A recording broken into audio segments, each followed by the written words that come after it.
Good evening, everybody. I've had quite an interesting day. Extreme high, low, and then now here we are closing out the end of the day, and everything changes just like that.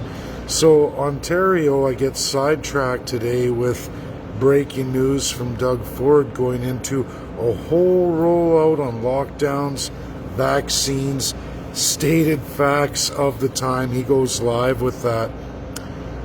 18 plus hot spots in the Toronto area, essential services to get vaccinated, all of these things. And within literally hours, as I go through my break times here at work, it all changes, and he reposts and posts new changes. News puts in changes. Now they can't even get the double shots of the vaccines they have. It's insane, and we see report after report of news media contradicting everything said. Then Doug Ford coming back. It's insane. And you know what, everybody? It distracted me from what's happening out in Alberta. And a lot of comments from all my friends and followers, and a lot of people reaching out in these crazy times. Just in the last 24 hours, hit me with a pretty major epiphany, I guess you could say, or a major light bulb. And I put it in the title here, and I've talked about this out in Alberta before, and a lot of people didn't get it, give it a lot of street cred, or nobody wanted to look at it as it is. We have a charter right called freedom of association. Yes, we have freedom of religion. We see freedom of religion placed in many international scene with absolute cementing in international law. We see it on the Canadian system. We see it throughout the world with many countries. So religion is as old as politics itself. First rules of law, really, when you start to look at religion. But what's interesting is the fought rights and freedoms for freedom of association binds unions and religion together. What's happened here in Canada with the political parties is they've polarized the two. It's one right under freedom of association, what we're seeing with Pastor Coates Church, and then it's also the same right, freedom of association, for all local unions. We watch the right side strip that from the unions, and we watch the left side strip the right of freedom from the religious folks. Do you all see what's happening here in Canada with the government? As they take one right and crush it, it systematically takes the other group and crushes it too.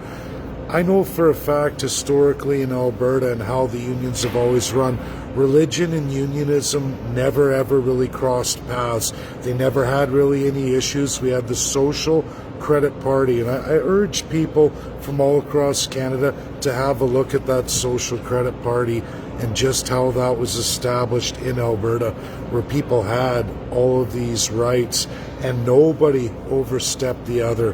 They were both very strong in their own corners, and nobody ever crossed paths, or it was no one looked down. In Alberta history, of all places in Canada, nobody ever looked down upon religion or union.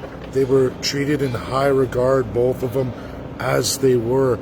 And what's happened here is the parties now, this left and right narrative you get, they've cornered each of these under one shared right and freedom and torn them apart, weakening that charter of right and freedom and absolutely bolstering the strength of the politicians.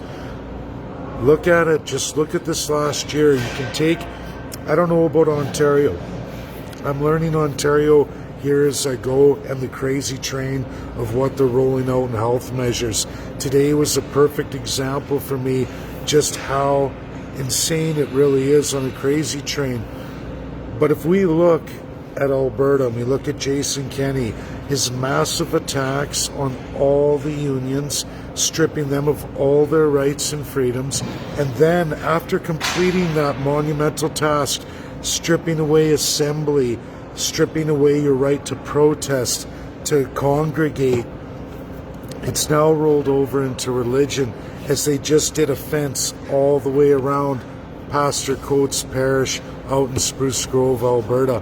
A lot of people are congregating there now. They're going to be protesting. People are going to be camped out. I know lots of people are going to that. It's very unlikely I'm going to get back. I can't even get back for my kid's birthday, which is terrible indeed. But this is something you all have to understand. And if there's one person you're ever going to hear from who's ever done more work than anyone else on law enforcement, that's me. I did it for Alberta Independence when I ran for Premier in 2019. And I can tell you all this, absolutely. There are federal divisions in RCMP in each province, but it's very, very minimally. You can go out, you can go look at K Division narcotics in the province of Alberta, for example, completely federal. You can look at prisons, completely federal. RCMP, although right across Canada and leased out by the federal government, provincially they're run by the province.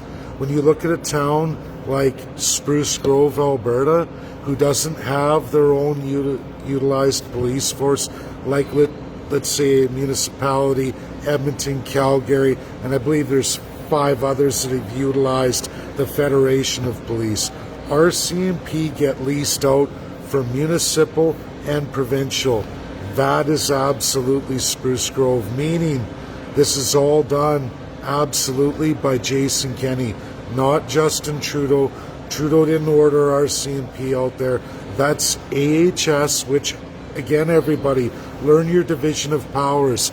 Healthcare is the responsibility of each and every province, aka Alberta Health Services. Yes, RCMP go across the country and are leased out to the provinces individually in lease agreements, but unless it's a federal, if this was drugs, then it would be K Division, then you would see federal law enforcement. That's not the case here, ladies and gentlemen. It's absolutely Premier Jason Kenney. People have to get this stuff right.